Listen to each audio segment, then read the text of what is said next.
আমি পরে বাসায় আসছি, আসার পর তাকে আমি দেই নাই কেন, আমার বাবার সামনে আমাকে এখানে কামড় মেরে আমাকে দেই নাই কেন মানে কি? মানে শারীরিক সম্পর্ক তার কেন হয় না আমার হাজবেন্ডের সাথে, বেশি তো বেশি, এখানে অত্যাচার তো হতো।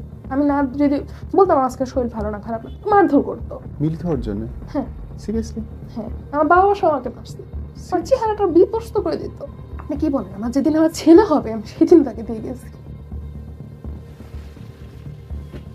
এখানে আমার সিজার হবে, সকালবেলা আমি ফরজ গোসল করতে যাওয়া পেটে পেন ওঠে, তখন আমরা যখন আমার ভিতরের অংশটা খেয়ে ফেলি তখন কিন্তু আমরা কুচুটাটাকে ফেলে দিই, সেটা কোথায় ফেলি সেটা কিন্তু আমরা জানি না।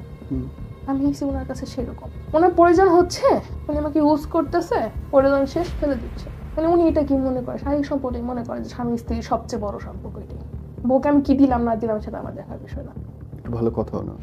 আপনার পাশে কেউ দাঁড়ায় নেই এই পুরো লাইফে? আমি একা যুদ্ধ করতেছি, এই মনে হয় কি জানেন, মাঝে মাঝে মানে পুরো পৃথিবীটা না আমার জন্য। ধরেন বিসিএস চাকরির জামাই কিংবা দেশের সর্বোচ্চ পোস্টগুলোতে যারা চাকরি করেন, সেই পরিবারে আপনার বিয়ে আসলো, মেয়ে আছে আপনার, মেয়েটাকে বিয়ে দিলেন এই চিন্তা করে যে মেয়েটা খুব ভালো থাকবে। আদতে কি থাকে আসলে? যেই সরকারি চাকরি, যেই বড় অফিসারকে জামাই করার স্বপ্ন, সেই স্বপ্নগুলো কোথায় গিয়ে দাঁড়ায়? দিন শেষে কি হয়? আমার স্টুডিওতে আজকে এরকম একজন মানুষ, যিনি এরকম একজন মানুষের ওয়াইফ, হয়তো নাম বলে সবাই চিনবেন, আমরা নামটা গোপন রাখতে বাধ্য হচ্ছে আসলে, বাট ঘটনাটা আপনার শোনা উচিত। শিখবেন, সতর্ক হবেন। স্ক্রলে দেখানো নম্বরগুলোতে হোয়াটসঅ্যাপ করবেন আমাদের সঙ্গে যদি নিজের গল্প শেয়ার করতে চান, আর চ্যানেলটা সাবস্ক্রাইব করবেন, পাশে থাকবেন। চেষ্টা করছি আমরা নিজেদের মতো করে সচেতনতা তৈরি করবার জন্য। জীবন নাটকের চেয়ে অনেক বেশি নাটকীয়। চোখ ছলছল করছে কেন? ছোটবেলা থেকে আমি শহরে বড় হয়েছি, আমার জন্মের পর থেকে দেখি আমি, আমার বাবার 3 তলা বাসা, আমার জন্ম 96 সালে, তো তখন থেকে আমি শহরে বিলং করি। তো আস্তে আস্তে পরিবারের বাবা অনেক আমার আদর করতো, কিন্তু বাবাকে কাছে তো তেমন ভয় পাইতাম না। তো আমরা 2 বোন 1 ভাই, আমি সবার ছোট। মার কথাই পুরো ফ্যামিলিটাই চলতো, মা যেটা বলতো সেটাই হতো। তো আমার মা আমাকে অনেক শাসনে রাখতো, কারোর সাথে মিশতে দিত না, কারোর সাথে কথা বলতে দিত না, একা আবদ্ধ ঘরের মধ্যে থাকতো হতো। আবার কারোর সাথে মিশতে দিত না, কারোর সাথে মিশলে বকা বকা বকা দিত, মারধর করতো, কেন মিশতেছো, কেন এই করতেছো। তো এইভাবে আস্তে আস্তে আস্তে আস্তে বড় হই। তো আমি যখন ক্লাস 8-এ পড়ি, আমি স্কুল থেকে আমার বাবা আমাকে নিয়ে আসলো যে তোমার আম্মু অসুস্থ, তুমি বাসায় আসো। আমি তখন ক্লাস 8-এ উঠছি, 2 মাস না 3 মাস ক্লাস করতেছি তখন। মার্চে এই 6-7 তারিখে হবে এরকম, 2010 সালে। আমি তখন ক্লাস 8-এ পড়ি, আমাকে এইভাবে বলে নিয়ে আসা হলো। এসে আমি বাসায় এসে তো আমার অভ্যাস ছিল যে স্কুল ড্রেস খুলে ওড়নাটা খুলে গামছা নিয়ে সারা সিঁড়ি দৌড়াদৌড়ি করতাম। তা আমার আম্মু বলতেছে রুমে যাও। কেন আম্মু, কী হয়েছে, তুমি অসুস্থ, আব্বু বলে নিয়ে আসলো, তো আমি রুমে কেন যাব? বলতেছে না তুমি রুমে যাও। আচ্ছা আমি রুমে গেলাম। তো কতক্ষণ পরে আমার খালা আসলো, এসে বলতেছে তোকে দেখতে আসছে। তখন আমি অনেক ছোট, বিয়ে কি জিনিস, তখন আমার 14 বছর বয়স। বিয়ে কি জিনিস সেটাই তো বুঝতাম না, একটা মেয়ে আর একটা ছেলে যে প্রেম করে, কিভাবে প্রেম করে সেটা তো বুঝতাম না, একদমই ছোট ছিলাম। তখন তো আমার শৈশবকাল। সে দেখতে আসলো, তা আমি তো বাচ্চা বললাম, আমাকে অনেক ধরনের প্রশ্ন করলো, আমি কোনো কথা উত্তর দিতাম না, কোনো কথা উত্তর দিইনি তাকে। আমি কি দিব তাকে, আমি বাচ্চা পোলাপান মতো করতেছিলাম। তো সে আমাকে দেখে যাওয়ার পরে 1 সপ্তাহের মধ্যে আমার পরিবারের সাথে কথাবার্তা বলে তারা দেখতে আসলো। আমার পরিবার গিয়েছে এখানে, আমার বড় বোন, আমার বাবা, আমার খালা সবাই গিয়েছে ওর বাড়ি দেখতে। দেখে আসার পরেই বলতেছে যে ছেলে ভালো, বিয়ে দেবি। আর কোনো খোঁজ খবর নেয়নি তারা, টোটালি কোনো খোঁজ খবর নেয়নি। মানে ছেলে তো একটা ভালো চাকরি করে, মিশনে গেছে, মানে সব কিছু মিলে। তো আমাকে দেখতে আসলো, আসার পর আমাকে দেখার পরে আমাকে সাইন করতে বলতেছে। আমার বড় বোনকে জিজ্ঞাসা করছে, আপু আমি এখানে সাইন কেন করবো, কি হয়েছে? আমার বড় বোন কান্না করে। আমি বললাম যে তোমার বিয়ের সাথে আমাকে কেন বলায়, আমি কেন নিচে নামবো? তো আমার 3তলা রুমে রাখা হয়েছে, 2তলায় ওনারা আছে। তো নিচে নামার পরে আমার শাশুড়ি আমার হাতে আংটি পরাই দিল। ধর পরে একটা মেয়ে, প্রত্যেকটা মেয়ের জীবনে স্বপ্ন থাকে যে সে একটা বউ সাজবে। প্রত্যেকটা মেয়ের জীবনে একটা স্বপ্ন থাকে যে আমার একটা সুন্দর বিয়ে হবে, বউ সাজবো, ধুমধাম করে বিয়ে হবে। যখন আস্তে আস্তে মানুষ বোঝার বয়স হয় তখন কিন্তু একটা মানুষের স্বপ্ন থাকে। তো আমাকে টোটালি জোর করে বিয়ে দেওয়া হলো। যেদিন দেখতেছে সেদিন তারা উঠাই নিয়ে চলে গেছে আমাকে। আমাকে কোনো প্রিপারেশনই দেয় নাই যে আমি ওখানে যে কি বলবো, কি করবো, আমি কিছুই বুঝতেছিলাম না। তারপর বড় বোনের শাড়ি পরে বিয়ে করছি। বড় বোনের শাড়ি পরে বিয়ে হলো। আমাকে বিয়ে বিয়ে করার পর আমাকে বাড়িতে নিয়ে যায় সিএনজিতে করে। তখন তো বুঝতাম না, 14 বছরের মেয়ে আর কি বুঝে। আমার শৈশবকাল নষ্ট হয়ে গেল। একটা মানুষের যখন বিয়ে হয়, একটা মেয়ে মানুষ যখন বিয়ে হয়, তার মধ্যে আমার শহরের জন্ম, শহরেই বড়। আমার বিয়ে হয় আমার গ্রামে। গ্রামের মানুষ সবাই ভালো মনের মানুষ, বাট গ্রামের মানুষ একটু অন্য টাইপের হয় আর কি, যে বউ ওই কাজ পারে না, ওই কাজ পারে না। আমি তো শহরে বড় হয়েছি, আমি তো সব গ্রামের কোনো কাজ করার আমি কথাও না। পারার কথা না। মাটি চুলা কিভাবে রান্না করে, কিভাবে কি করে, আমি তো কিছুই পারার কথা না। তারপরেও ঠিক আছে, আমার হাজবেন্ড মানে নেওয়ার চেষ্টা করে যে ছোট মেয়ে বিয়ে করছি। সবকিছু মিলে আমার বিয়ে হলো। তো বিয়ে হওয়ার পর 2 দিন পর, 2 দিন আমাকে শ্বশুরবাড়ি রাখা হলো, 2 দিন আমাকে নিয়ে আসা হলো না। আমি তো কান্নাকাটি, আমার আম্মু বাসায় চলে যাবো, আমি এখানে কেন আসছি। এই যে শুরু হলো আমার জীবনে একটা যুদ্ধ। এই যে একটা যুদ্ধ শুরু হলো, সেই যুদ্ধটা মনে হয় আমার এখন পর্যন্ত করতে হতেছে। সে তার আমার বেকার ছেলের কাছে তো বিয়ে দেওয়া হয়নি, আমার তো পড়াশোনা করানো উচিত ছিল তার, আমাকে পড়াশোনা করায়নি তারা। সে আমাকে খরচই দিত না, টোটালি কোনো খরচ দিত না। তো এরকম করতে করতে 2-3 মাস হয়ে গেল। আমি তারপর যুদ্ধ করে স্কুলে গেলাম, ক্লাস 8-এ পড়ি। তখন আমি তো প্রথম সেমিস্টারই পরীক্ষা দিইনি, কতটা ছোট আমি। আর বিয়ে বাসায় তো থাকলে মার একটা মানসিক টর্চার, মার কথা তো নাই বলি, যেটাই হোক সে তো জন্ম দিচ্ছে। কিন্তু মার মানসিক টর্চারটা অনেক কঠিন ছিল আমার। কিরকম? অনেক মারধর করতো আমাকে, কেন? একটু কিছু হলে মারধর করতো। আমার মুখটা অনেক খারাপ, অনেক বাজেভাবে গালিগালাজ করতো আমাকে।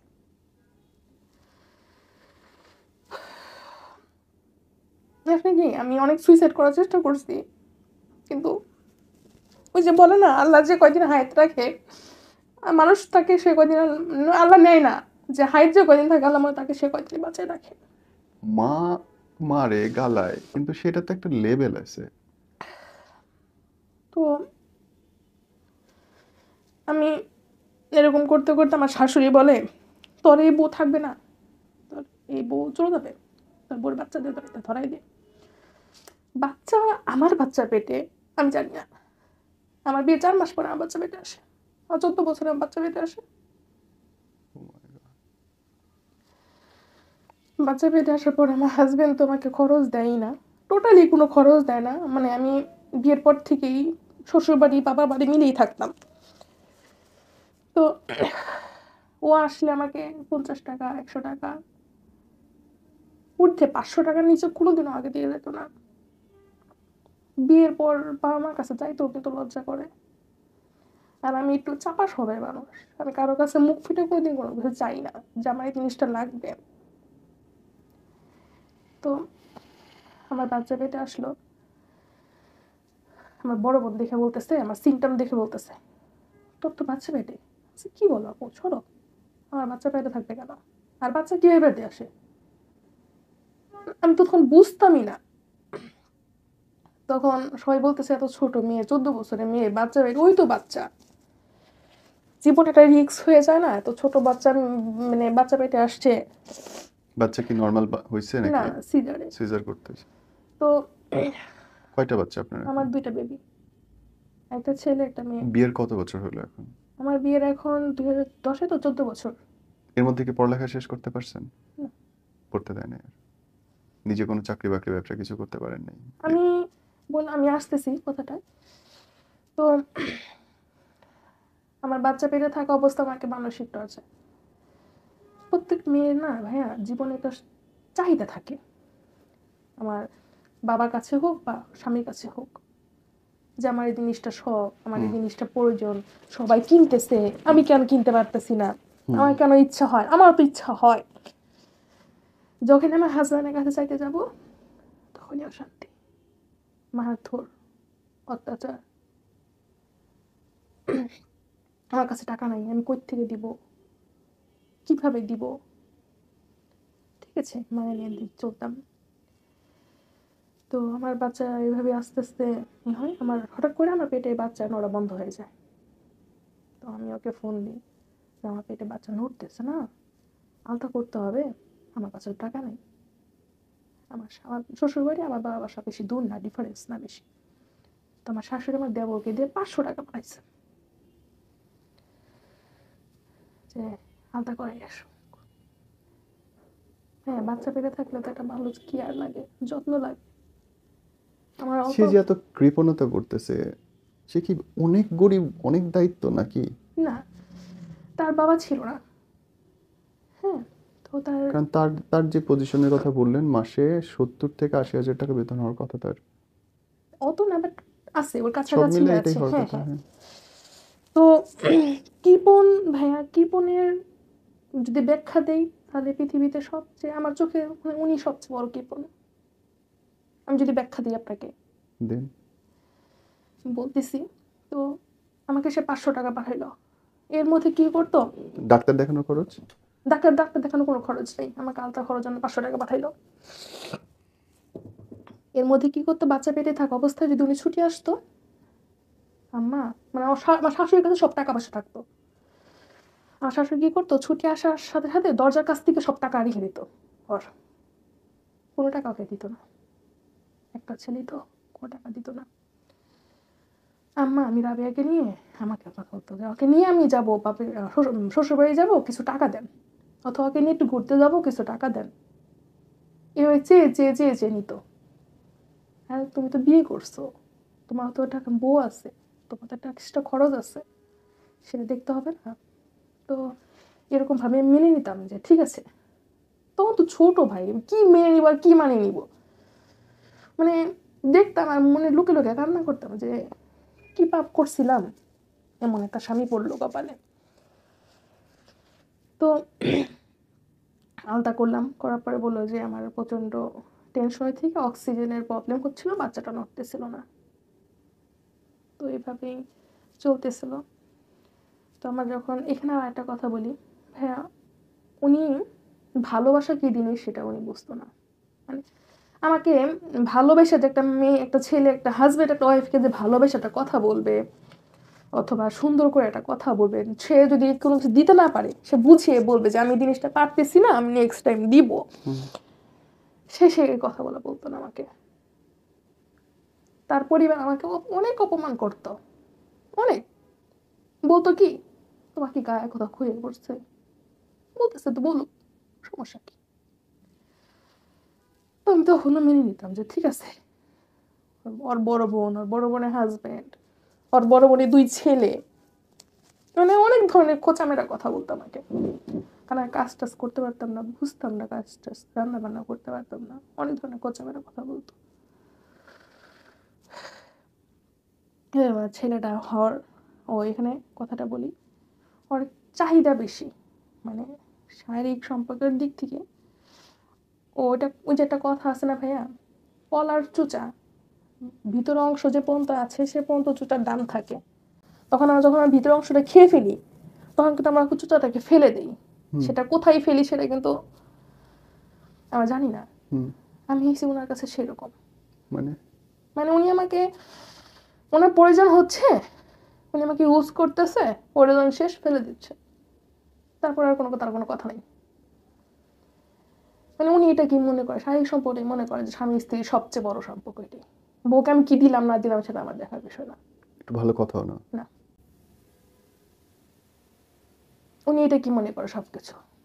উনি বলছিলেন শারীরিক চাহিদা অনেক বেশি, মানে হাউ মাচ, বাট জিনিস বেশি তো বেশি, এখানে অত্যাচারও তো হতো। আমি না যদি বলতাম আজকে শরীর ভালো না, খারাপ লাগতো, মারধর করতো। মিলিত হওয়ার জন্য? হ্যাঁ সিরিয়াসলি? হ্যাঁ, আমার বাবা সহ আমাকে মারছে, আমার চেহারাটা বিপর্যস্ত করে দিত। এটা হইতে পারে না। এটা হয়েছে আমার সাথে। তো আপনি কি বলেন, আমার যেদিন আমার ছেলে হবে আমি সেদিন তাকে দিয়ে গেছি। এখানে আমার সিজার হবে, সকালবেলা আমি ফরজ গোসল করতে যাই, আমার পেটে পেন ওঠে, তো ওদের অনেক ছোট, পেন ওঠে। সে তো বেকার না ভাইয়া, আমাকে কোথায় অপারেশন করাইছে জানেন? সরকারি সরকারি হসপিটালে, মা শিশু কল্যাণ যেরকম, যেটাতে কোনো রকম কোনো কেয়ারিং নাই। তো 2 দিন ব্যথা ছিল আমার, 2 দিন ব্যথা সহ্য করছি। সে আমাকে ভালো ক্লিনিকে নিয়ে যায় নাই, সে আমাকে ওখানে নিয়ে গেছে, ওখানে অপারেশন করলে করো, না করলে না করো। মানুষ। তো অপারেশন করতে যাব, স্বামী তো, কারণ একটা ছোট বয়সের মেয়ে বুদ্ধি হারায় গিয়ে তার স্বামীকে দেখছে, তার স্বামীকে আঁকড়ে ধরে তো থাকবে। আমি অপারেশন থিয়েটারে যাওয়ার আগে আমি ওনাকে দেখে যেতেছিলাম, যে ওনাকে দেখে তারপরে আমি অপারেশন থিয়েটারে যাবো। উনি নাই, উনি কইজন চলে গেছে। তখন আমার অপারেশন থিয়েটার থেকে বের হয়ে আমার স্মৃতিশক্তি হারিয়ে গেছিল। 2-3 ঘন্টা আমি কাউকে চিনি নেই, কারণ 14 বছর বাচ্চারা একটা অপারেশন, এত বড় মেডিসিন, এতগুলো মেডিসিন গেছে, আমার স্মৃতিশক্তি হারিয়ে গেছিল। অপারেশন করার পরে 2 দিন পরে ও কি করছে জানেন? আমার মাও হসপিটালে, ওর মাও হসপিটালে। আমার আব্বু এখন এই কথাটা বলে, 2টা পরোটা ওর মার জন্য, একটা ডিম ভাজি। আমি যে আছি, আমার মা যে আছে, সে দেখে নেই, শুধুমাত্র ওর মার জন্য খাবারটা নিয়ে আসছে।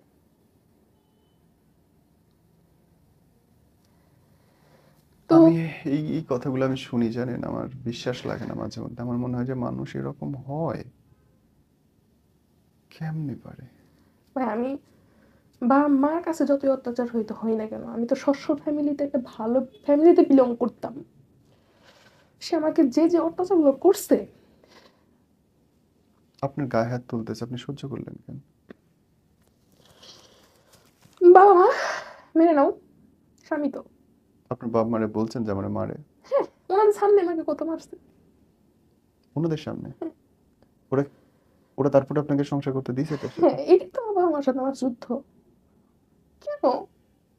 বোঝা হয়ে গেছিল ওনার কাছে। আসলে তো কেন? আমার 2টা ছেলে মেয়ে আছে, দেখবে কি? আপনার একার ছেলে মেয়ে না?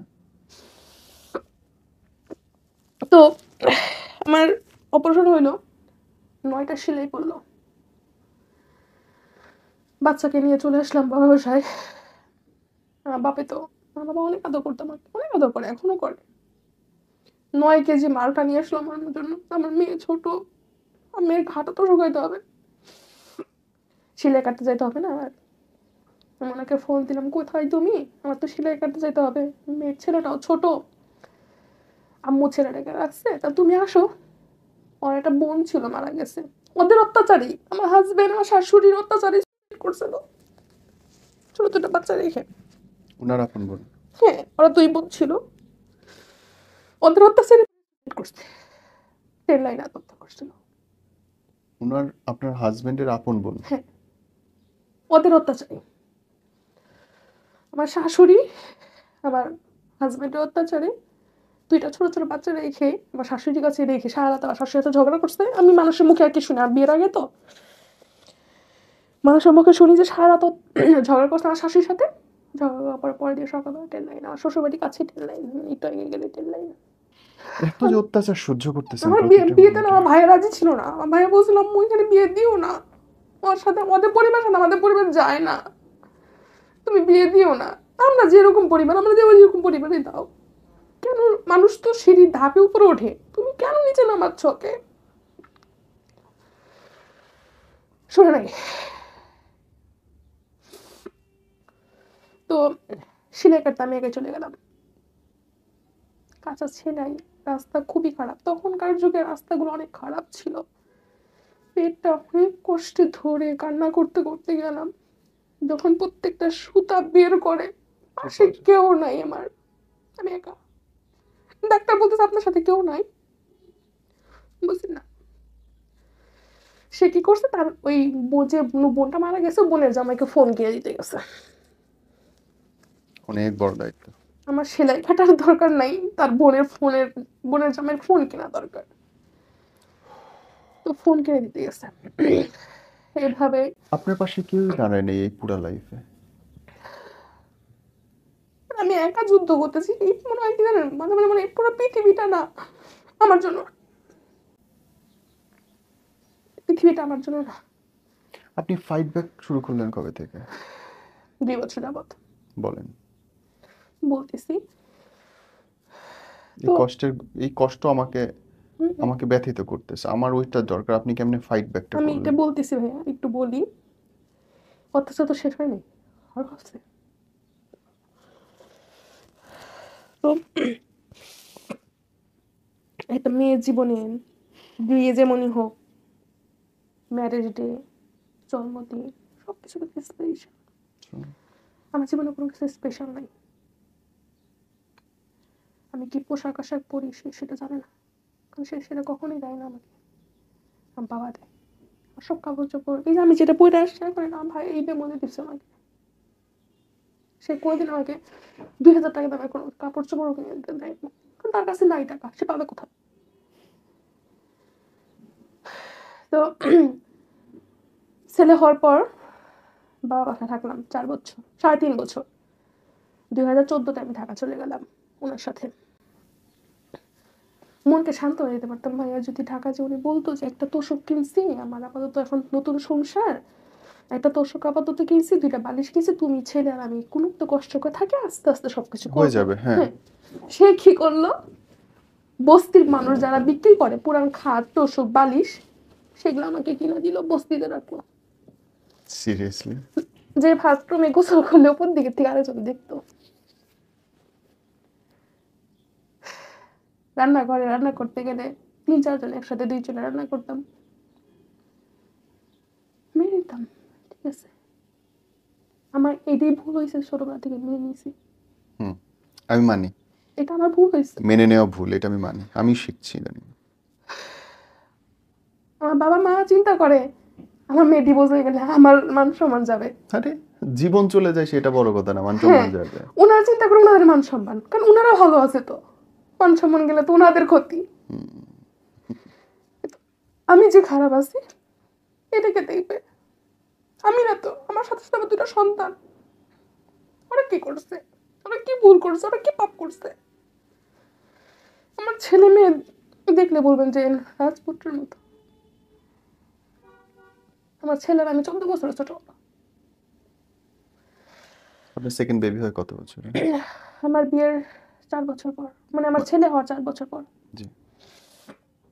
ঢাকায় গেলাম। আমার এই পুরান, আমি একটু পরিষ্কার মানুষ, একটু না আমি অনেকটাই, মানে আমাকে অনেকে দেখলে বলে সুচিবাই। হ্যাঁ, আমি এগুলাই, ময়লা পছন্দ করেন না? হ্যাঁ, এগুলাই পরিষ্কার করে রোদে শুকিয়ে টুকে কিছু ধুয়ে পেয়ে আমি সবকিছু রাখলাম। খাটটা কিনছে, ওই মাথার থেকে এই মাথা দড়িতে বাইঠা আমাকে বলতেছে থাকো, কারণ বেকার ছেলে যে সে তো বেকার।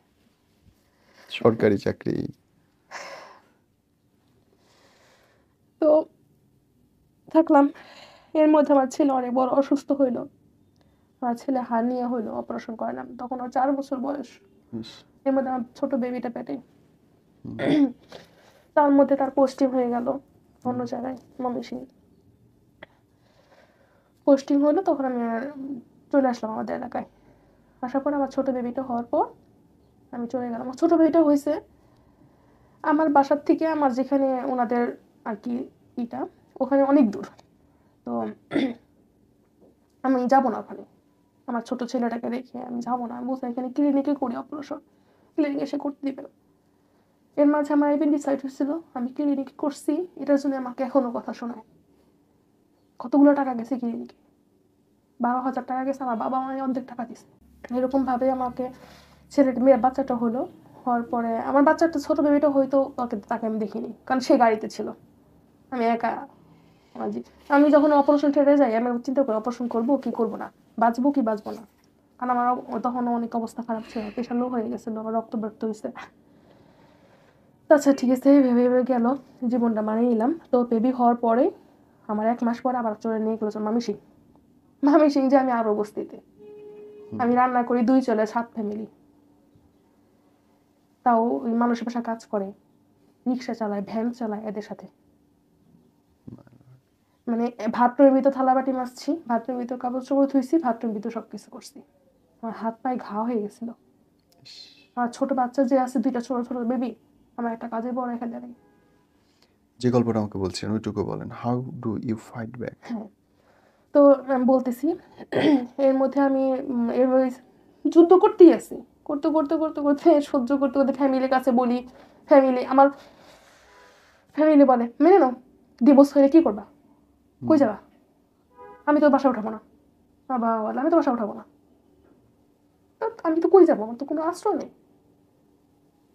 নিজে তো কোনো কাজকর্ম শেখেন নাই, পড়ালেখাও করেন নাই। আমি জীবনে অনেক কিছু করছি। তো এরকম ভাবে আমি টাঙ্গাইল চলে আসলাম, আবার আমাদের এলাকায় চলে আসলাম। আসার পরে আমি বললাম যে ওনাকে 2019-এ আপনি একটা জায়গা কিনেন, আমি আমার দুলাভাইকে বলি, তো শেয়ারে জায়গা কিনতেছে, ওইভাবে শেয়ারে ফ্ল্যাট করবে, তাহলে কিনেন, টাকা নেই। আমার গয়নাগাটি যা ছিলাম সব বিক্রি করে দিছি, বিক্রি করে বলছি যে আর কিছু টাকা নিয়ে কিনে ফেলেন, মানে ওর মার কাছে মা টাকা দিবে না, 1 টাকা দিবে না। আমার গয়না সব বিক্রি করে দিল, বিক্রি করে সে জায়গা কিনলো, কেনার পরে দিল জায়গা বিক্রি করে, 1 বছর পর জায়গা বিক্রি করে দিল। বিক্রি করে আমাদের এলাকায় একটা ফ্ল্যাট কিনলো, মানে ফ্ল্যাটের কেনার করলো, প্রিপারেশন নিল। আচ্ছা ঠিক আছে, বললো যে ফ্ল্যাট করতেছি, কষ্ট করো। আচ্ছা কষ্ট করি, আমার কষ্ট করতে সমস্যা নেই, কষ্ট তো করেই আসতেছে এত বছর ধরে। এখন এমন কষ্ট যে আমার মাসে খাইতে গেলেই টাকা নেই। আমি যে একটা জিনিস খাবো, পোশাক আশাকের কথা ভাই বাদই দিলাম, একদম টোটালি বাদ দিলাম পোশাক আশাকের কথা, খাবো যে সেটাই টাকা নেই। আব্বুকে বলতাম, আমার আব্বু একবারে, আমাদের নিজস্ব দোকান আছে 2টা আমাদের শহরে, আব্বু সেখান থেকে আমার 3 সেট 4 সেট 5 সেট করে কি কাপড় কিনে দিত, সেটাই আমি বস্তা চালাই দিতাম। হ্যাঁ, এই শীতের দিনে, শীতের মধ্যে আমার 15 বছর 14 বছর সংসারে, শীতের মধ্যে সে আমাকে একটা শাল দিছে, সারা 15 বছরের মধ্যে একটা শাল কিনে দিছে সে আমাকে। কখনো জিজ্ঞাসা করে না ছেলে মেয়ের কি লাগবে, তোমার কি লাগবে, কোনো জিজ্ঞাসা করে না। তো সে কি করলো, ফ্ল্যাটটা কিনলো। 3 বছর ভাই কষ্ট করলাম ফ্ল্যাটের জন্য। এই বছরে প্রথমে আমার টাইফয়েড জ্বর হইলো, মারাত্মক অবস্থা আমার, 8 দিন হসপিটালে ভর্তি। এর মধ্যে সে ফ্ল্যাটটা বিক্রি করে ফেলছে, বিক্রি করছে, আমাকে জানায় না ভাইয়া, কিচ্ছু বলে নাই আমাকে। বিক্রি করে টাকা কোথায় রাখছে তাও জানি না। এর মধ্যে কি করছে, 5 লাখ টাকা লোন নিছে, সে সব টাকা নিয়ে ব্যাংকে রেখে দিয়ে লোন টানতেছে, আমার গয়নাগাটি বিক্রি করে রেখেছে তার নামে সবকিছু। এই 14 বছর যে আমি সংসার করছি ভাইয়া, 14 বছর আমার নামে 5 লাখ টাকা। তারপর থেকে ভাই আমি 2 বছর যাবত ফাইট করতেছি। আমি এই টুকটাক লাইভ করতাম, যে আমাদের এলাকায় হ্যাঁ লাইভ করতাম, ওখান থেকে কিছু টাকা পাইতাম, মানে এরকম টুকটাক জিনিসপত্র করে করে করে করে আমি আমার ছেলে মেয়ের চলতাম। লাস্ট মুহূর্তে এবছরে এসে আমি এটা খুব কষ্টে ভাইয়া, খুবই কষ্টে আমার স্বর্ণ বন্ধ টন্ধ দিয়ে ভাই আমি একটা কেকের ক্লাস শিখলাম। শিখে আমি কেকের বিজনেস করতেছি ছোটখাটো। এই বিজনেস নিয়েও তাদের আমার সমস্যা, পরিবারের সমস্যা। এর মাঝে আমি একটা কথা বলি, এই জিনিসটা ভাই আমি জীবনে কোনোদিন ভুলবো না।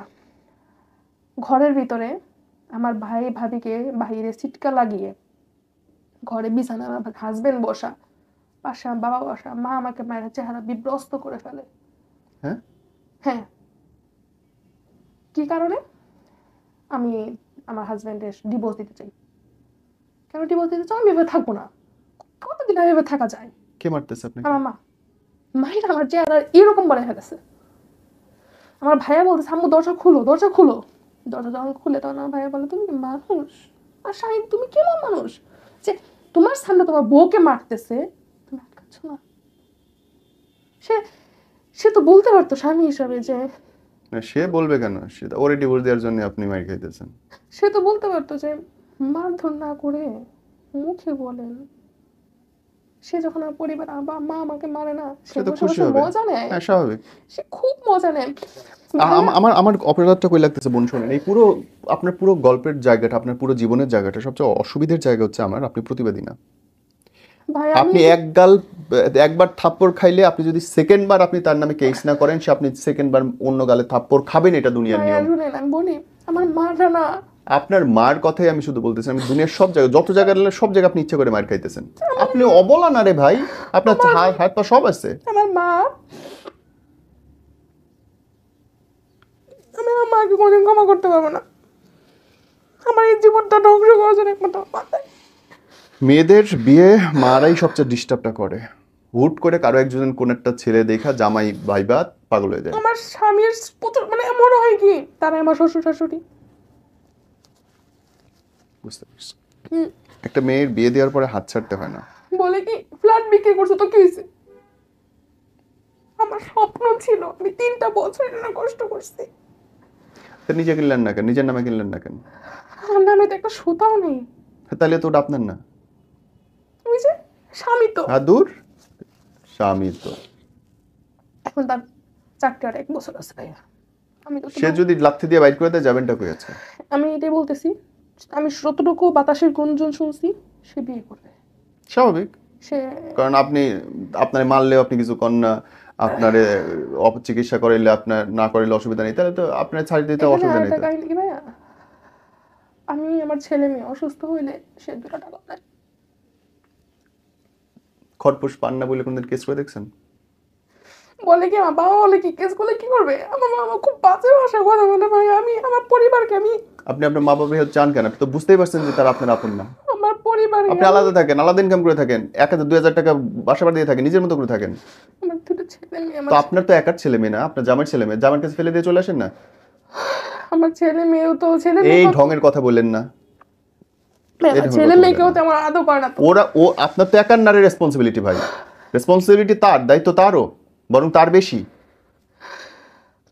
কান্না সমাধান না, কখনো কখনো কান বরাবর থাবড়াও লাগে, কান্না সমাধান না। এই যে আমি আপনার শোতে আসছি না ভাইয়া, হ্যাঁ, আমি জানি আমার বাসায় গেলে আমার একটা বিশাল ঝগড়া চলে আমার প্রতি। কারণ কিন্তু আপনি লার্নিংটা নিয়ে যান আমার কাছ থেকে। কোনোদিন ভারতবর্ষের স্বাধীনতা ব্রিটিশ উপহার দেয়নি, রক্ত ঝরাইতে হয়েছে। পাকিস্তান বাংলাদেশকে স্বাধীনতা দেয়নি, রক্ত ঝরাইতে হয়েছে। যত বিপ্লব, যত স্বাধীনতা, সবকিছুর জন্য রক্ত লাগে। আমার মা কি বলে জানেন? আপনার মা বাবা হাজবেন্ড কেউ আপনার না দুনিয়ার, আপনি আপনার নিজের শরীরটা ছাড়া কেউ আপন নাই। আপনার সন্তানও আপনাকে ফেলে আমি চলে আমার যাবে। বাবাকে একটা কথা বলতে চাই ভাইয়া। বলেন। হ্যাঁ, আমার বাবা বলে কি বাহার থেকে বেরিয়ে কি করবি? আগের যুগে একটা মানুষ কথা বলতো না, খারাপ ভাষায় কথাটা বলতো যে মেয়ে বেরিয়ে গেলে হয় আর ছেলে বের হয়ে গেলে হয় বাদশা। এখন তো সেই যুগটা নাই। না, উল্টা, ছেলেদের চাকরি নেই অন মার্কেটে, আর একটা মেয়ে চাইলে সব বলে কিছু কি বাহার করতে থেকে পারে। বেরোতে হবে কুত্তা ছেলে খাবে। বাবা মা কি কথা বলে। আর ঘরের মধ্যে তো খুব ফুলের বাগান আছেন আপনি। আর আমার বলে কি আমি যখন বাসায় এটা সব নিয়ে ঝগড়া করি যে মা বলে নিচের দিকে তাকাও, অমুকে কষ্ট করতেছে তমুকে কষ্ট করতেছে। আচ্ছা আমি নিচের দিকে তাকাইলাম, তুমি কেন এসি কিনছো? আমি নিচের দিকে তাকালাম, তুমি কেন ওয়াশিং মেশিন কিনো? আমার প্রশ্ন এই জায়গায় না ব্রাদার, আপনি ভুল জায়গায় আছেন। আমার প্রশ্ন হচ্ছে আপনি কি করছেন? আমি এখন বর্তমানে একটা ছোটখাটো বিজনেস শুরু করছি। আপনার মা জামাই বাপ কে কি করলো কিছু যায় আসে না, আপনি নিজের জন্য কি করছেন? আমি এখন যতটুকু করতেছি ভাইয়া, একা বললাম না যে আমার হাতে টাকা না থাকলে আমি কিভাবে কি করব? টাকা না থাকলেই ব্যবসা হয়? কে বলছে টাকা লাগে হ্যাঁ ব্যবসা করতে? শুনেন না ভাই, আমি কেকের বিজনেসটা করতেছি খুব কষ্টে। আমি কেকের প্রোডাক্ট কিনতে আমার 30-40 হাজার টাকার মতো লাগছে। হ্যাঁ আমার আপনি কি চান আপনার পেজের নাম বলতে? হ্যাঁ হ্যাঁ আমার আপনি তাহলে বলেন, এখনই বলেন। রাবেয়া বসরি, বানান বলে দেন। RABEYA Basri, BORSA। সো যারা কেক কিনতে চান কন্ট্যাক্ট হার। ভাইয়া আপনি লিঙ্কটা দিয়ে দিন আমার কিছু আপনি ফেসবুকে। পোস্ট করে দিন আমার ভিডিও নিচে, আচ্ছা। লিঙ্কটা পোস্ট করে দেন, আমি ফিল করে দেবেন। তো বাট আমি এই জায়গাটা শেষ করতে চাই, আমি আর নিতে চাই না। আমার অ্যাকচুয়ালি রাগ হচ্ছে আপনার উপরে বোন। আমার মেয়ে আছে তো, এবং আমার মেয়ে যদি আপনার মতো কান্নাকাটি করে আমি থাপড়াবো ধইরা। যে তোমার গায়ে একবার থাপ্পড় দিতে পারে তার নামে যদি কেস না করো, প্রতিবাদ না করো। আমি আরেকটা কথা আমি স্কিপ করে বলতেছি আপনার। তো আমি এই বছরই আমি বান্ধবী বাসায় যাই। আমার বান্ধবী বাসা বগুড়া। তো আমার হাজবেন্ড ছুটি থাকা অবস্থায় বান্ধবী বাসায় যাই, জীবনে কোনদিন যাইনি এই অবস্থায়। তো আমি বললাম যে এবার যাই। ও বলতেছে জীবন অনেকদিন ধরে দেখা হয় না, অনেক দীর্ঘ কয়েক বছর ধরে দেখা হয় না, তা মানুষ কি যায় না? আমরা আম্মু ফোন দেবো, হ্যাঁ হাজবেন্ড আসছে, তুমি কেন গেছো? মানে আমি কি করে আসছি আম্মু, আসছি তো। জানেন, বিশ্বাস করেন আপনার মার প্রতি আমার একটু রাগ হচ্ছে না, বিশ্বাস করেন আমার রাগ হইতেছে আপনার ভাই উপর। শুনেন আমি বলি। শুনতে তো চাই আমি না। পরে বাসায় আসছি, আসার পর তাকে আমি দেই নাই কেন? আমার বাবার সামনে আমাকে এখানে কামড় মেরে আমাকে দেই জখম নাই করে কেন দেয়। মানে কি? মানে শারীরিক সম্পর্ক তার কেন কে? হয় না আমার হাজবেন্ডের সাথে? সিরিয়াসলি? হ্যাঁ, আমি যেদিন আসছি সেদিন সকালবেলা শ্বশুর বাড়িতেই, অশ্বশুর বাড়িতেই আমাকে থাপ পাইলো। আমার বাপে তো বাথরুম থেকে উজু করতেছে, আমার বাপে শুনতেছে আমাকে থাপ পাইতেছে। তো থাপ্পড় আওয়াজ শুনতেছে, আমার চেহারাটা জায়গায় জায়গায় পিত্র অস্ত্র করে ফেললো। আমার বান্ধবী দেখে বললো, কাকি এই মায়ের খাওয়ার জন্য আমার বান্ধবীটাকে নিয়ে গেছিলেন এভাবে বইলা? ও তো কান্নাকাটি, তোমার চেহারায় কি করছো? আমার খালা এসে বলে কি তুমি কি কুত্তা? না না না, ট্রু। দোষ আপনার, এই আপনার পুরো লাইফে আর আমি কারো দোষ যদি নেই। বলি না যে আমি আইনের ব্যবস্থা নিব, আমার বলে কি, আমার বাবা মা আমার হাজবেন্ড বলে যাও তোমার জন্য সবাই বসে আছে। হ্যাঁ, সরকারি আইন উকিল আছে বিনা পয়সা। আমি বলছি আমি সরকারি বাদী মামলা করে দিব। এই দোষ আপনার। আপনার পুরো লাইফে এক ফোঁটা চোখের জল অন্য এখন কারোর ভাই জন্য হয় আমার নাই। কথা হলো, আমার আমার আমার সবার কাছে, সরকারি লোকদের কাছে আমার আজরি যে একটা আমার অনুরোধ, যে আমার 2টা ছেলে মেয়ে আছে, সে যথে কিছু না কিছু তো পাবে। আমি আমার ভবিষ্যতের কথা চিন্তা করি না, আমার 2টা ছেলে মেয়ের ভবিষ্যৎটা যেন তারা উজ্জ্বল করে দেয়। আর একটা বছরই ভাই আছে হারাতে, 1 বছর পরে আমি আর ওকে ধরতে পারবো না, ছুটতে পারবো না। আপনি ওনার ডিপার্টমেন্টে লিখিত লেটার দেন। দিছিলাম ভাই, ফোন দিছিলাম, এটার জন্য অনেক অত্যাচার ফোন করলো। দেওয়ার কথা বলতে, লিখিত লেটার দেওয়ার কথা বলছি। আমি এটা বলছিলাম দিব, পরে আপনার বলে কি এনআইডি, সবাই তার জন্য বাচ্চার বসে এনআইডি আছে। নিয়ে, আপনার এনআইডি বাচ্চার এনআইডি নিয়ে তার দপ্তরে তার হেড বরাবর লিখিত দেন, পুরো ঘটনা দিয়ে আইনজীবীর মাধ্যমে। আমি এটাই চিন্তা ভাবনা করছি। জি, আপনি শুনে রাখেন, আপনার পুরো জীবন আপনি একা নষ্ট করছেন। আপনার মা করেনি, আপনার বাপ করেনি, আপনার জামাই করেনি। ট্রাস্ট মি, আমি আপনার সিনিয়র এবং এটা আমার পেশা, আমি জানি আমি কি বলতেছি। পুরো দোষটা আপনার। মেনে নেওয়া সমাধান না, সহ্য করলাম সমাধান না, সম্মানের সাথে বাঁচার জন্য অনেক কিছু করতে করছি। হয়। হ্যাঁ, না করেননি। তো আমি পরিবারের সাথে মিলে অনেক ফাইট করছি। কোথায় ফাইট করছেন আপনি? আপনি কোনোদিন নিজে গিয়ে আলাদা করে বাঁচার চেষ্টা করছেন? না আমি তাইলে ফাইট কই আমি করলেন? ভাই আমি এমন আমি আছে- থাপ্পড় খাই টিকে আছি, এটা আমার ফাইট হইলো? সরি, আমি আমি এটাকে অসম্মান মনে করি। শুনেন ভাইয়া, আমি 60টা ঘুমের ওষুধ খাইছি। এইটা ফাইট? আমার মা বলে কি মরতেছে মরতে দে। হ্যাঁ, স্বাভাবিক, মরলে মরে যাবে। তুমি ঘুমের ওষুধ খাইলে তোমার বাঁচার কোনো রাইটসই নাই। আমার দুলাভাই জোর করে আমাকে হসপিটাল নিয়ে যাবে না, বলে কেন নিছে? তোর তো ফেলে দেওয়া উচিত রাস্তায়। আমার 2টা ছেলে মেয়ের দিকে তাকায় আমি ছেলে মেয়ের দিকে তাকায় ঘুমের ওষুধ খাইলাম? বাহ, কারণ ওদের তো আমি বাদ ছাড়া দাও। কেউ আমার নেই। আমার আমার আর নিতে ইচ্ছা করতেছে না। আমার তোমার প্রতি অসম্মান লাগতেছে এখন ভাই। এটা কি ধরনের আচরণ? Be strong.